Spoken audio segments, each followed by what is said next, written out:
तुरंत मानने वाला लोग नहीं, प्रमाण दिखलाई।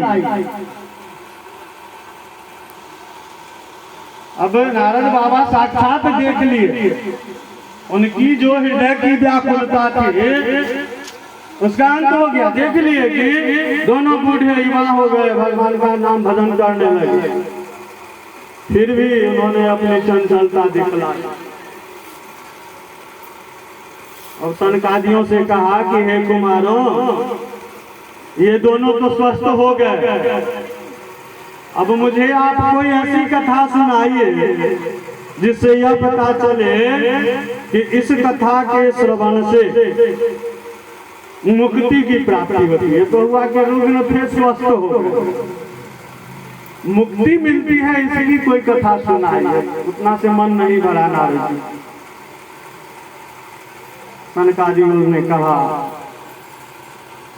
ठीक है, आपकी इस संशय को भी हम लोग दूर कर सकते हैं। तो मुक्ति कैसे प्राप्त होती है, उस कथा को आरंभ करते हुए सनकादियों ने कहा कि हे देवर से, मैं आपको गोकर्ण की कथा सुनाता, जिस कथा के श्रवण से आप पूर्णतः स्वस्थ हो जाएंगे। आपके मन में जो संशय थोड़ा सा बचा हुआ है, उस संशय का अंत हो। और गोकर्ण की कथा आरंभ की। कथा आरंभ करते हुए सनकादियों ने कहा कि दक्षिण भारत में, हमारे भारत का जो भौगोलिक सीमा है बहुत ही विस्तृत क्षेत्र में फैला हुआ है, बहुत विशाल है, काफी विभाजन के बावजूद अभी भी बहुत विशाल क्षेत्र में अवस्थित है। तो सनकादियों ने कहा कि दक्षिण भारत में तुंगभद्रा नदी के तट पर, जिस तरह अपने उत्तर भारत की प्रसिद्ध नदियां गंगा सर्वश्रेष्ठ, संपूर्ण विश्व की संपूर्ण धरा की सर्वश्रेष्ठ नदी गंगा, तो उन्हीं पवित्रतम नदियों में से दक्षिण भारत की पवित्र नदी तुंगभद्रा, उस तुंगभद्रा नदी के तट पर एक अनुपम नगर था और उस अनुपम नगर में आत्मदेव नाम के एक ब्राह्मण थे। ब्राह्मणों की जो स्थिति होती है, उसका जो परिचय है, इस पंक्ति को, इस प्रसंग को मैं सभी कथा प्रसंगों में उल्लेखित करता हूँ, क्योंकि यही वास्तविकता है। सामान्यतः बच्चे बच्चियां हैं, प्रारंभिक में मोरल साइंस, नैतिक शिक्षा वाला किताब में या अन्य किताब, कहानी की पुस्तकों में जितनी भी कहानियां हम लोग पढ़ते हैं, उसकी जो पंक्ति रहती है, एक गरीब ब्राह्मण था। क्या जितनी कहानियां हैं, कोई ऐसी कहानी नहीं है जिसमें लिखा हुआ हो कि एक अमीर ब्राह्मण था, ऐसी शुरुआत नहीं होती। सभी कहानियों में यही रहती है कि एक गरीब ब्राह्मण था। अब यहाँ स्थिति क्या है, उल्टी है। आत्मदेव जी जो थे संपन्न ब्राह्मण, यही कारण है कि इस पंक्ति को मैं बार बार दोहराता हूँ। आत्मदेव जी का परिचय क्या है कि वह संपन्न, ज्ञानी थे, विद्वान थे, धन संपत्ति थी, और धन संपत्ति थी तो स्वभाव से दानशील भी थे। अधिकांश लोग ऐसे होते हैं कि धन संपत्ति पर्याप्त है, लेकिन एक गिलास पानी के लिए कोई आ गया तो उनका दरवाजा इस कदर बंद रहता है कि खटखटाने से भी पता नहीं चलता। लेकिन आत्मदेव जी में यह भाव था कि हमारे पास जो धन है उसे हम दान करें। यदि कोई मेरे पास आता है इच्छित अभिलाषा से कुछ मांगने को, तो उसे ऐसे स्वभाव के, ऐसी प्रवृत्ति। यहाँ तक तो सब ठीक ठाक है। शादी के गृहस्थ आश्रम में प्रवेश किए हुए वर्षों हो गए, युवा से प्रौढ़ हुए, प्रौढ़ से अब वृद्ध की ओर आ गए। गृहस्थ आश्रम में प्रवेश करने के बाद जो सबसे महत्वपूर्ण उत्कंठा आकांक्षा होती है, आरंभिक समय में ही चर्चा किए हैं, कम से कम एक, तो वह कम से कम एक वाली इच्छा की पूर्ति आत्मदेव जी को नहीं हुई थी, संतान की प्राप्ति नहीं हुई। अब संतान की प्राप्ति नहीं हुई थे, संपन्न थे, विद्वान थे, दानी थे, भजन कीर्तन में लीन रहते थे, लेकिन दानशील होने के बावजूद किसी को वापस नहीं जाने देते। उसके बावजूद भी अब हमारी जो सामाजिक व्यवस्था है उसका, गांव में जब निकलते थे सुनाई पड़ते थे निर्वंश है, सुनने को मिलता है। हम लोग भी समाज में जिस व्यवस्था में इतना धन संपत्ति है कोई भोगने वाला नहीं, इस तरह की बात बहुत दिनों तक सहन किया। लेकिन वही अति वाली बात, अति का प्रसंग हम लोगों ने सुना। जब अति हो गया तब उन्होंने सोचा कि नहीं, अब इन कानों को सुनने से अच्छा है कि अपने प्राण को अंत कर देंगे, न रहेंगे न सुनेंगे। भगवान का भजन करता हूँ, किसी का बुरा नहीं करता हूँ, कोई मांगने आता है उसे दे देता हूँ, फिर भी भगवान की ऐसी कृपा नहीं है कि कम से कम एक संतान मुझे प्रदान करे, जिसके चलते तरह तरह की बातें उड़ाना ताने सुनने को मिले। अपने मन में यह सोच करके आत्मदेव जी निकले कि आत्महत्या कर, न यह शरीर रहेगा न कुछ सुनने को मिलेगा, ऐसी भावना हुई। थे तो गृहस्थ, पति पत्नी के विवाह के वर्षों हो गए और संतान नहीं हुआ। पत्नी कौन थी भाई? आत्मदेव जी की पत्नी जो थी उनका नाम था धुंधुली। आत्मदेव जी की पत्नी का नाम था धुंधुली। धुंध मैथिली में अपने सुबह की धुएं लाएगी, तो धुंध का स्वर कैसा होता है? काला सांवला। तो जैसा नाम वैसा आकृति, स्वरूप, चेहरा श्यामल वर्ण की थी धुंधली। अब विशिष्टता क्या क्या, देखने में श्यामल थे लेकिन सुंदर थे। आकृति जो थी वह सुंदर आकृति, केवल रंग का सावला, लेकिन स्वभाव क्रूर था, कठोर स्वभाव था। उसका सबसे प्रमुख शौक जो था, अभी बच्चियों की शादी के लिए बायोडाटा मांगा जाता है, प्रचलन हो गया, उसमें लिखना पड़ता है कि हॉबी क्या है, वही शौक। तो उसका शौक था लोगों से खूब बातचीत करना, ये बहन वो बहन करने में खूब मन लगता था। इस टोका से उठे उस दरवाजे पर, यहाँ से गए वहाँ, बातचीत करने में परमानंद की प्राप्ति होती थी। पूर्णतः धुंधली के चरित्र से वर्तमान नारियों की जो स्वरूप है उसका चित्रण किया गया है। माताओं, आप लोगों के ऊपर नहीं है, लेकिन वर्तमान में जो चल रहा है उस पर वर्णन किया गया। धुंधली की जो क्रियाकलाप थे वह वैसे ही। उसके संदर्भ में जो श्लोक है, लोकवार्ता पुरुषा प्रायसी बहु जल्पिका सूरा चतुर्गृह कृतेषु कृपन्ना कलह प्रिया। अब देखिए आत्मदेव जी का बखान हुआ है, दानी, ज्ञानी, विद्वान, भगवत भजन में लीन रहने वाला। उसके ठीक विपरीत धुंधली महारानी की क्रियाकलाप।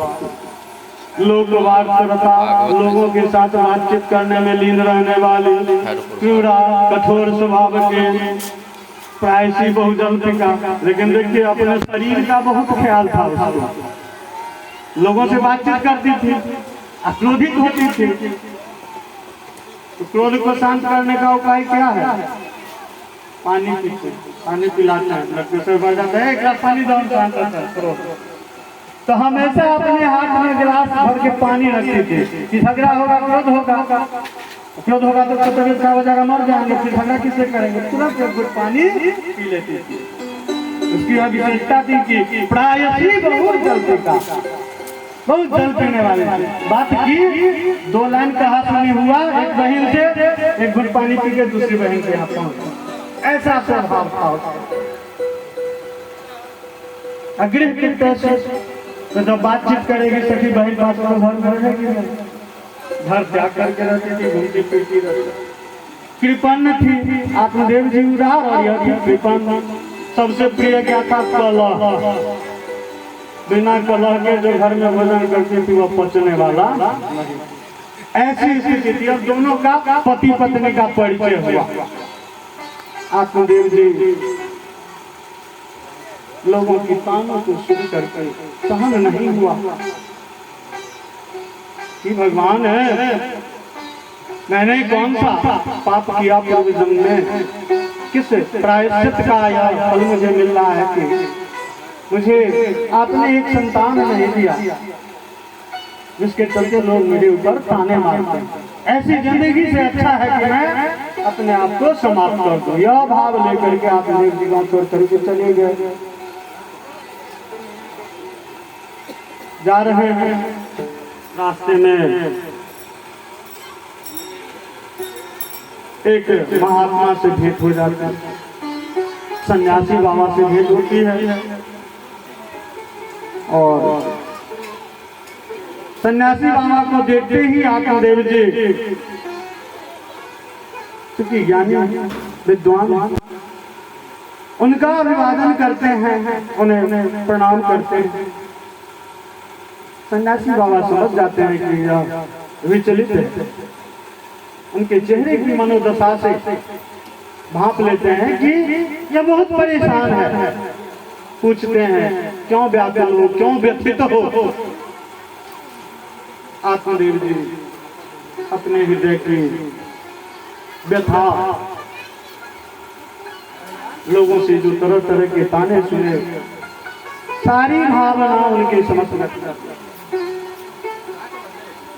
और कहते हैं कि हे ईश्वर, कोई ऐसी उपाय बताइए, आप कोई ऐसा कार्य कीजिए जिससे मुझे संतान की प्राप्ति हो। ऋषि मुनि सन्यासी जो होते हैं अपने तप के बल पर इतनी सिद्धि प्राप्त कर लेते हैं कि उस सन्यासी ने आत्मदेव के ललाट को देखा तो उन्होंने देखा कि इस जन्म में क्या, इसे तो 7 जन्म तक संतान का योग है। सन्यासी बाबा ने आत्मदेव से कहा कि तुम बेकार चिंतित हो, तुम्हारे ललाट में संतान योग नहीं है, तुम्हें संतान की प्राप्ति नहीं हो सकती। लेकिन आत्मदेव जी को एक लोकोक्ति मुहावरा के रूप में है, डूबते को तिनके का सहारा। तो सन्यासी बाबा से जो भेंट हुई, आत्मदेव जी को लगा कि नहीं, बाबा जरूर कुछ करेंगे। पूर्णतः उनके प्रति उनके चरणों में लौट गया, रोने लगा, गिड़गिड़ाने लगा। नहीं बाबा, आप कोई उपाय बताइए, आप तो सन्यासी हैं, आपकी वाणी व्यर्थ नहीं जाए, कोई उपाय लगाइए और मुझे संतान की प्राप्ति हो, ऐसा प्रयास कीजिए, ऐसा वरदान दीजिए। तो ऋषि मुनि बहुत सहृदयी होते हैं, दयालु होते हैं, दूसरों के कष्ट दुख को देख करके द्रवित हो जाते हैं।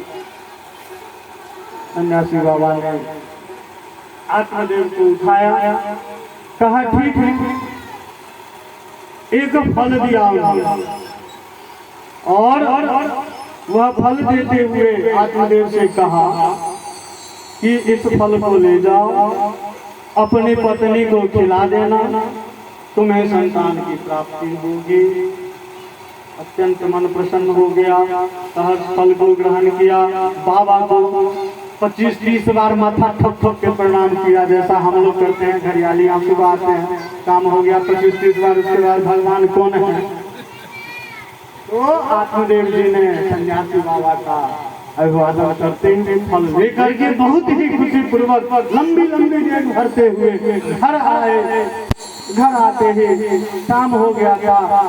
अब बातचीत का जो शेड्यूल था वो कुंडली जी का समाप्त हो गया था। घर के दरवाजे पे बैठे हुए थे, बहुत ही हर्ष के साथ उन्होंने कहा कि देवी यह फल लो, इसे ग्रहण करो, इससे हमें संतान की प्राप्ति होगी और तरह तरह का जो ये ताना सुनना पड़ता है ये अब हम लोगों को नहीं सुनना। ऐसा कह करके आत्मदेव जी बाहर आ गए।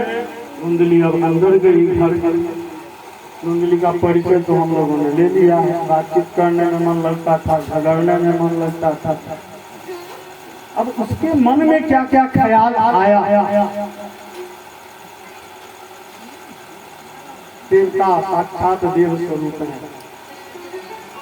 कब लिखा गया इसकी परिकल्पना से ही हम लोग समझ जाए। उस समय धुंधली के मन में जो विचार आया कि मनुष्य के कल्याण के लिए लिखी गई है, वो सारी विचार वर्तमान समय में आज की युवतियों को, महिलाओं को आती है। अब वह धुंधली के हृदय में आ गया कि क्या ले आए हैं पंडित जी, फल ले आए हैं, इसको खाएंगे तो क्या होगा, गर्भवती हो जाए। अब बातचीत करने के क्रम में अपनी थी, उसका शौकीता हॉबी ही था बातचीत करना। तो जानकारी थी कि गर्भवती होने पर ढेर सारी बंदिशें हो जाती है, उछलो नहीं, कूदो नहीं, ये नहीं करो, वो नहीं करो, खाना भी तरीका से खाओ, मिर्च नहीं खाओ, ये नहीं खाओ, वो नहीं खाओ, सब कोई परिचित। तो तरह तरह की बात आ गई। अब ये सब करेंगे तो फिर बात कैसे करेंगे, झगड़ा कैसे हो, लड़ाई कैसे होगी, बहुत बार पानी कैसे पिएंगे, खाना कैसे हजम होगा। तो यह सभी शरीर का स्वरूप बिगड़ जाए।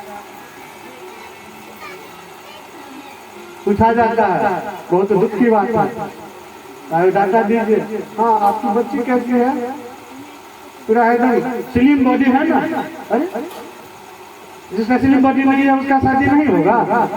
तो वही धुंधली जो थी मेरा जो ये जो स्लिम बॉडी है वो तो बिगड़ जाएगा, मेरे शरीर का आकृति बिगड़ जाएगा। तो यह सब सोच करके वो उन्नति की नहीं, इस फल को तो खोना नहीं है, खाएंगे तो गड़बड़ हो जाएगा। इसी बीच क्या हुआ कि उसकी एक रिश्ते की बहन जो थी वह आई, संजोग देखी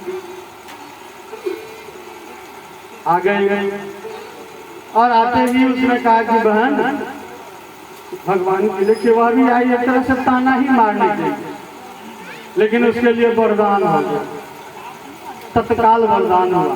सामान्यतः यही होता है, हम लोग गलत करते हैं और लोग कहते हैं कि तो हमेशा गलत करता है, भगवान कहाँ देते हैं, तो खूब दिन दुना रात चौगुना कर रहा है, सही करता है, लेकिन उसका दंश इतना भयानक होता है जो इस कथा से हम लोगों को जानकारी प्राप्त हुई।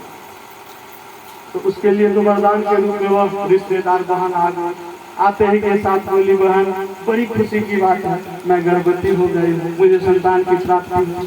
तो वह तो ताना देने के लिए आए, लेकिन धुंधली ने कहा कि बहन तुम ऐन मौके पर आ गई, देखो तुम्हारे जो ये हैं जीजाजी बुढ़ापे में इनको संतान का शौक चढ़ा गए थे, एक फल लेकर के आए हैं, हमको बोले हैं कि खा लो संतान होगा, हम तो इस फल को नहीं खाने वाले, मैं गर्भवती नहीं होना चाहता। तुम ऐसा करो, अब वर्तमान समय जो चल रहा है उसका उदाहरण, तुम ऐसा करो, तुम्हारा जो यह संतान होगा वो तुम मुझे दे देना, मैं पंडित जी को बताऊंगी कि मैं गर्भवती हो गई हूँ, मेरा ही संतान है, इसके बदले में मैं तुम्हें ढेर सारा धन संपत्ति दे दूंगी। तुम्हारा पति तो काम वाम करता नहीं है, निकम्मा है, कम से कम इतना मैं धन संपत्ति दे दूंगी कि तुम्हारा जीवन यापन सही ढंग से हो जाए। वह स्त्री तैयार हो, ठीक उसी तरह की स्थिति हो गई। ऐसा के लिए वर्तमान समय में कलयुग में मनुष्य कुछ भी करने को तैयार है, संतान की बलि भी चढ़ा दी, जैसा कि धुंधली ने उस दूर के रिश्ते की बहन के साथ करवाया। वह तैयार हो गया,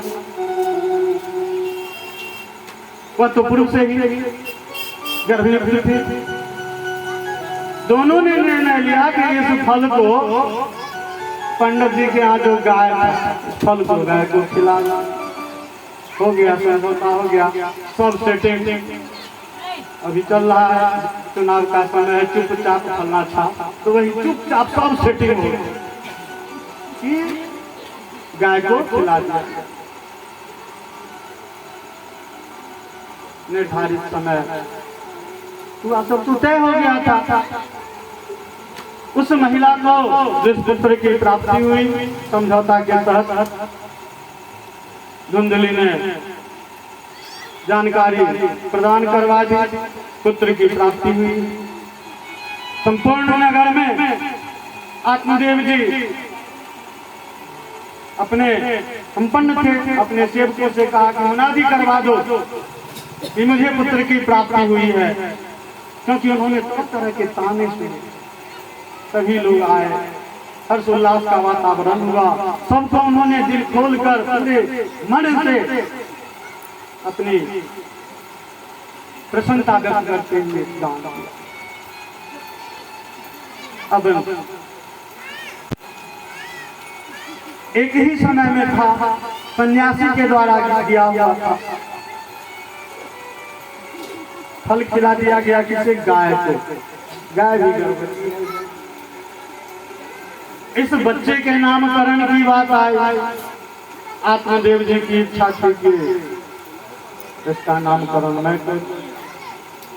धुंधली ने कहा खबरदार, जन्म किसने दिया है?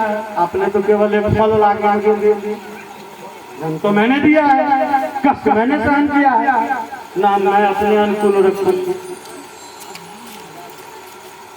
वर्तमान समय में सिस्टम चालू है नामकरण करवाने के लिए, बच्चा का नाम क्या हुआ इसके लिए भी एक ऐप वगैरह है, पुस्तक वगैरह आता है। लोगों की इच्छा रहती है कि पति पत्नी दोनों के नाम का जो पहला अक्षर होगा, कोई सोचता है अंतिम अक्षर होगा, उस हिसाब से बेटा बेटी का नाम रखे। ऐसा है सिस्टम में अभी के माहौल परिस्थिति। यह परिस्थिति अभी बनी है, लेकिन इस परिस्थिति को आरंभ करने वाली देवी कौन थी? धुंधली थी। आज हम लोग सोचते हैं कि जो बहुत तेज हो गए हैं, अपने नाम अपने पति के नाम के पहले अक्षर के अनुरूप बेटा का नाम रखेंगे और बेटी का। बहुत तेज नहीं है। धुंधली ने स्टार्ट किया, उसने कहा कि मेरा नाम धुंधली, तो मेरे बेटे का नाम होगा धुंधकार। दोनों इसी तरह मिला जुला के लोग नाम रखते हैं। भगवान जी का नाम अब नहीं रखते हैं। भगवान जी का नाम रखने से क्या फायदा होता है, अजानिल कथा में हम लोग श्रवण करेंगे। अब नाम बहुत अटपटा रखा जाता है, तो नाम रखा उसी धुंधकारी के रूप में वर्तमान समय में भी नाम का प्रचलन हुआ। धुंधली ने अपने पुत्र का नाम रखा धुंधकारी। अब देखिए, बच्चों की प्रथम पाठशाला कहाँ है? हम लोग जो पढ़ाई शुरू करते हैं तो नागरिक शास्त्र में बच्चों की पहली पाठशाला परिवार है। परिवार में ही बच्चों को आरंभिक शिक्षा मिलती है। तो परिवार में कौन गुरुजी जाते हैं पढ़ाने के लिए? जन्म के साथ कोई गुरुजी नहीं ना जाते हैं। शक्ति सर चाहे गोपाल सर छठगढ़ खेला के बाद, तो आरंभिक समय में बच्चों को शिक्षा प्रदान करने वाले होते हैं माता पिता। पिता का भी स्थान बाद में, पहले माता का स्थान आता है। हमारे आरंभिक गुरु माँ होते हैं। माँ के द्वारा जो सिखलाया जाएगा वही बच्चा ग्रहण करेगा। झगड़ा भी होता है तो लोग बोल देते हैं कैसन माए बाप, पहले माए का ही नाम आता है, बाप का नहीं आता। तो माता है धुंधुली जी और पुत्र है धुंधुकारी। स्वभाव है धुंधुली का क्या कहना, बात करना। बुआ रे तुम मोबाइल चलो, हम मोबाइल से घूम तो दियो, मोबाइल चलवा दियो, पता चले बेटा बाद में माथा पर हाथ। वही स्थिति धुंधली का भी वही स्थिति था। अपना बातचीत करने के लिए उसके ऊपर कोई ध्यान नहीं देना है, छोड़ दिया। इधर माता गई, बच्चा क्या देखा कि मेरी माँ भी तो झगड़ा कर रही है, तो अभी झगड़ा लोग गैंग में शामिल हो गया, झगड़ा करना शुरू किया, मारपीट किया, हो गया दुराचारी। अब जिस फल को धुंधली ने गाय को खिला दिया था, उससे भी मनुष्य के समान एक बच्चे का जन्म हुआ, उसका नाम रखा गया। अब यहाँ तो धुंधली का बस नहीं करने वाला है, तो आत्मदेव जी ने उस बच्चे का नाम रखा गोकर्ण। सन्यासी के द्वारा दिया गया फल, गाय के गर्भ में पालित होने वाला बच्चा। किसके देखरेख में उसका पालन पोषण हुआ, आत्मदेव जी के देखरेख में। निश्चित है कि वह ज्ञानी होगा, विचारवान होगा। तो जिस परिवेश में हम रहेंगे, इसका उदाहरण मिलता है धुंधुली के स्वभाव से। धुंधुली के परिवेश में उसका बच्चा रहा धुंधुकारी, दुराचारी हो गया, और आत्मदेव जी के संसर्ग में आत्मदेव जी की कृपानुभूति गोकर्ण को मिली, ज्ञानी हो गया, भगवत प्रेमी हो गया। तो बदमाशी तक तो ठीक है, झगड़ा लड़ाई करना आम बात थी। धीरे धीरे अब पहले शुरू हुआ भांग से, उसके बाद हुआ कि धुआं वाला नशा बहुत बढ़िया हुई है, तो पहुंच गया गांजा पे। अब उसके बाद हुआ कि दोनों में लोग देख नहीं छो, तो प्रचलन हो गया है, पता नहीं सुनने वाला सूंघने वाला, तो वही हो गया। तो सूंघने वाला है, तनी मनी ₹2 में वाला भांग की तरह नहीं मिलता है, ज्यादा कीमती होता है, तो उसको प्राप्त करने के लिए चोरी करना पड़ेगा। अब नतीजा क्या हुआ कि दंडकारी चोरी करना भी आरंभ कर दिया, लिप्त हो गया। तो अपने बेटे की उस दशा को देख करके पहले जहां यह सुनने को मिलता था कि निपुत्र है, निर्वंश है, अब यह सुनने को मिल रहा है कि रोज शिकायत की आत्मदेव जी का बेटा कैसा हो गया। कहिए तो बाप उतना बड़ा विद्वान, दानी, विचारवान, उसका बेटा कैसा हो गया कि पाप। अब इस ताने को सुन करके आत्मदेव जी को काफी ग्लानि हुई।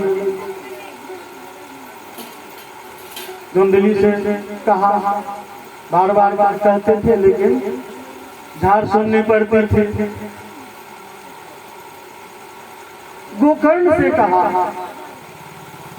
गोकर्ण ने उन्हें कहा कि पिताजी आप इस मोह माया से दूर हो जाइए, आप अब वानप्रस्थ की ओर जाइए, और इसके द्वारा जो कर्म किया जा रहा है उसका फल इसे मिलेगा। आत्मदेव जी घर छोड़ करके वानप्रस्थ को चले गए, और गोकर्ण भी भगवान का भजन करते हुए लीन हो गए भगवत भजन। गोकर्ण जी के द्वारा जो भक्ति की गई, कोई इच्छा अभिलाषा नहीं, निष्काम भक्ति उन्होंने किया, और निष्काम भक्ति करते करते हुए किस तरह वे भजन गाते थे, पूरी तरह से भगवान पर आश्रित थे।